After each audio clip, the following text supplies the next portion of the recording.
Hello, crafty friends, and welcome back. It is currently Christmas Eve, so this is my last video before Christmas, and I wanted to do a follow-up on my wireless handheld printer, the emark. So I did an unboxing video that shows how to set this up, everything that comes in the box, and kind of some basic use using the app and the printer. And I had quite a few questions on that video asking about the different surfaces that you could print on and what would work and what wouldn't. So if you haven't seen that video, you can go ahead and click on the link. There should be a card up in the corner, or check the link in the description.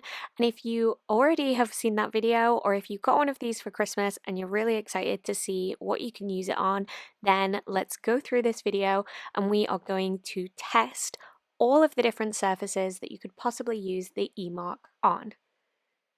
So I've gathered up a whole load of different items, some that I know definitely will work and many that I haven't tried yet. For this first category, we're going to be using these kind of paper and card based, and the first ones are paper, card, and vellum. So I have those three here. This first one is just regular printer paper. Next we have a thicker card, something that I would use in my crafting. And then we have vellum, which if you haven't seen that before, it's a transparent paper, and that's really fun for craft projects too. I'm going to be using the same design for all of my tests to keep things fair. And you can see here for the paper, it works well.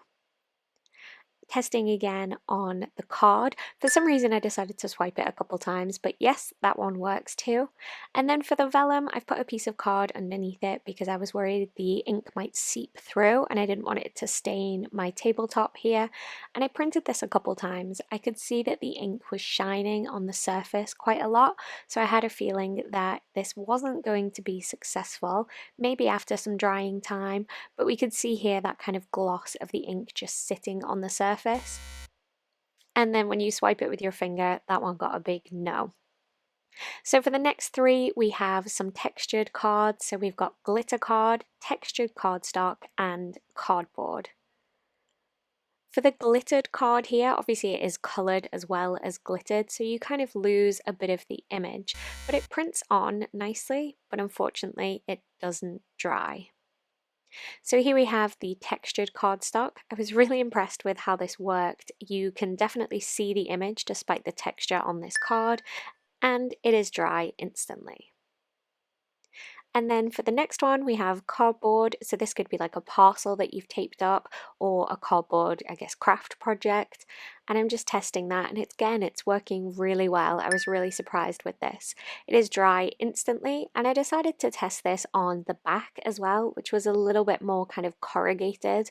And again, it prints really nicely on here. So I was very impressed with how it works on the cardboard. So now moving on to the specialty papers, we have some holographic card, mirror card, vinyl, and photo paper. So here on the holographic, it's kind of doing the same thing that it was doing on the vellum. The ink looks like it's sitting on top of the surface rather than soaking in. So it will print on there, although it's not as easy to read as it was on some of the other surfaces, and it definitely doesn't dry. So then here on the mirror cardstock, really easy to read, but it doesn't dry, it will smudge. And I did leave all of these ones where it was smudging, and I'll show you at the end if any of those managed to dry down. Here we have the vellum. The ink kind of struggled on this surface. It is like a plasticky surface, so it really kind of beaded up and it smudged, as you could see there. So then we have the photo paper. Again, it's a really glossy surface, so I was expecting the same results, but I was very surprised to find that actually it does not smudge and it is instantly dry on photo paper. So you can use a glossy paper. I would just recommend one that's used for printing, such as a photo paper. So here I have some washi tape. There are many different types of washi tape. This one is from Altenew and it's wide, so I knew it would be wide enough for the printing, and I just stuck it to some paper again in case the ink seeps through, and unfortunately it wouldn't even print properly onto this washi. It might work with some other washi tapes that you have, but for this one even the printing wasn't very successful. So now we have metal. This is actually an old dog bowl that we had when my dog was a puppy. And again, really surprised to see that it will print on here. It's printed really well, but unfortunately it did smudge. Here I have some cotton fabric, and again, just swiping the emark across and it prints beautifully. I did suspect that this would smudge, but I was pleasantly surprised to find that it didn't, and that was a cotton fabric. So here we have some plastics. I was able to print onto this curved surface of a plastic cup, but again, it would not dry down. We're kind of sensing a pattern here. It definitely, I mean, it says on their website that it's for use with porous surfaces, and that is what it will print well on. But I was really surprised to find that had this been a paper cup, we could have printed perfectly on that curved surface. Here we have a plastic storage tub, and unfortunately, because that is so narrow, the roller balls wouldn't make contact with the surface, so it wouldn't print because the emark didn't know that it was in motion, I guess. So here on the plastic, it did print, however, it smudges, so I've left that one to the side to dry, and here I have a little canvas bag, and again, it works perfectly just like with the cotton. Testing the emark on glass, I found that it printed, but not all that successfully. All the ink kind of beads up. However, on wood, really surprised to find that it prints beautifully. It will smudge, but if you leave it for just a couple seconds, then it will not smudge. So that was really interesting. Next up, we have a ribbon. I believe this is a satin ribbon. And unfortunately my camera's gone out of focus, but it has printed and it has not smudged.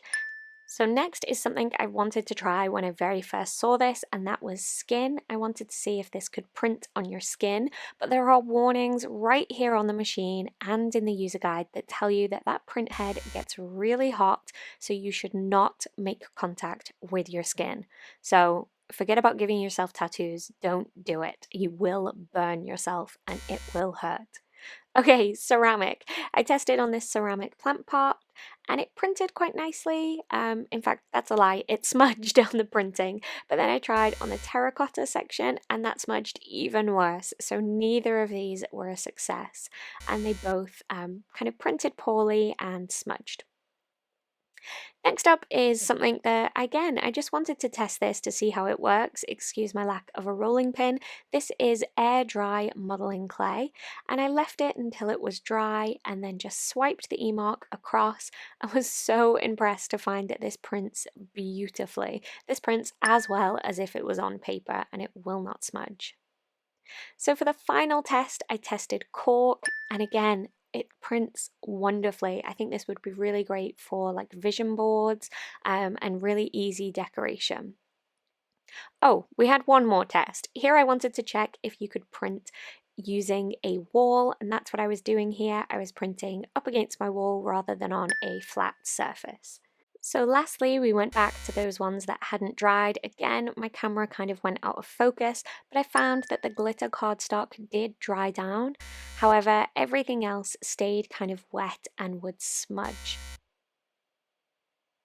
So we have tested a whole bunch of different surfaces here today, and I've definitely learned more about what the emark can and can't do. The applications for this are wonderful, so I have a couple test cases here just to show you.